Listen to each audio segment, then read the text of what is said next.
முதலமைச்சர் ஜெயலலிதாவின் உத்தரவை தொடர்ந்து தமிழகம் முழுவதும் இன்று 500 டாஸ்மாக் கடைகள் மூடப்படுகிறது.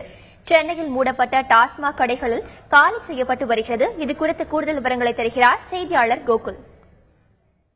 தமிழகத்தில் மதுவிலக்கு படிப்படியாக அமல்படுத்தப்படும் என்ற முதலமைச்சர் ஜெயலலிதாவுடைய உத்தரவின்படி முதல் கட்டமாக 500 டாஸ்மாக் கடைகளை மூட தமிழக அரசு உத்தரவு பிறப்பித்தது. இன்றைய தினம் அந்த உத்தரவுப்படி 500 டாஸ்மாக் கடைகள் தமிழகம் முழுவதும் மூடப்படுகிறது. சென்னை மண்டலத்தை பொறுத்தளவு 58 டாஸ்மாக் கடைகள் மூடப்படுகிறது. குறிப்பாக வட சென்னையில் 2 கடைகளும், மத்திய சென்னையில் 3 கடைகளும், தென் சென்னையில் 2 கடைகளும், காஞ்சிபுரம் மாவட்டத்தில் 16 கடைகளும், திருவள்ளூர் மாவட்டத்தில் 35 கடைகளும் மூடப்படுகிறது. தென் சென்னையை பொறுத்தளவு வேளச்சேரி விஜயநகர் பேருந்து நிலையத்திற்கு இருக்கக்கூடிய ஒரு கடையும், நெசப்பாக்கத்தில் இருக்கக்கூடிய கடையின் 334 என்ற கடையும் மூடப்படுகிறது.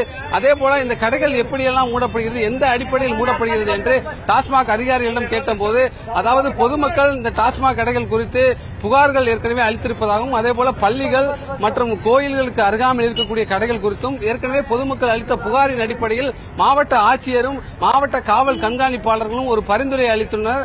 அந்த பரிந்துரை அடிப்படையிலும் டாஸ்மாக் மண்டல மேலாளர் முறைப்படி அந்த கடையை ஆய்வு செய்து விசாரணை நடத்தி இந்த 500 கடைகளை மூட பட்டியலை தயார் செய்திருப்பதாக டாஸ்மாக் அதிகாரிகள் தரப்பில் தெரிவிச்சிருக்காங்க. மதுராவயல் கடையில் சில நாட்களுக்கு முன்பு ஒரு மிகப்பெரிய போராட்டம் அந்த கடையை மூட வேண்டும் என்று அந்த பகுதி பொதுமக்கள் நடத்தினாங்க. அந்த கடையும் தற்பொழுது மூடப்பட்டிருக்கு. நீங்க பார்க்கக்கூடிய காட்சி நெசப்பாக்கத்தில் இருக்கக்கூடிய 334 என்ற கடையில் அந்த கடையை தான் நீங்க பாக்குறீங்க. இந்த கடையும் மூடப்படுகிறது.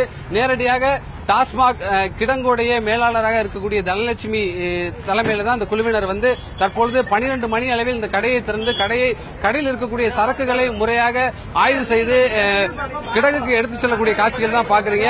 அரசுடைய உத்தரவை பின்பற்றும் வகையில் 12 மணி முதல் இந்த கடை மூடப்பட்டுள்ளது. அதேபோல மற்ற பகுதியில் இருக்கக்கூடிய கடைகளும் மூடப்பட்டிருப்பதாக அதிகாரிகள் தரப்பில் தெரிவிச்சிருக்காங்க.